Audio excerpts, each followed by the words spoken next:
கச்சத்தீவு பிரச்சனையிலே இன்றைக்கு திமுக அரசுக்கு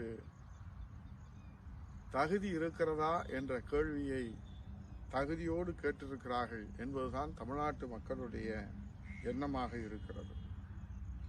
ஆகவே கச்சத்தீவு உரிமையை காவு கொடுத்தவர்களே காப்பாற்றுகின்ற நாடகத்தை இன்னும் எத்தனை காலம் நடத்துவார்கள், அதன் மூலம் மீனவர்களை ஏமாற்றுவார்கள் என்பதை ஒவ்வொரு முறையும் சட்டமன்றத்திலே எடுத்துச் சொல்வதோடு கச்சத்தீவு பிரச்சனையிலே உண்மையான தீர்வு காண மீண்டும் புரட்சித் தமிழர் ஐயா எடப்பாடி அவருடைய தலைமையிலே இருவரும் தெய்வங்களின் ஆட்சியோடு மக்களாட்சி மலர்ந்து நாம் வெற்றி வாகை சூடுவதற்கு இந்த பௌர்ணமி திருநாளிலே தமிழ்நாட்டு மக்கள், குறிப்பாக தென்னாட்டு மீனவர்கள் உறுதிமொழி ஏற்க வேண்டும் என்று கேட்டு வணங்கி விடைபெறுகிறேன்.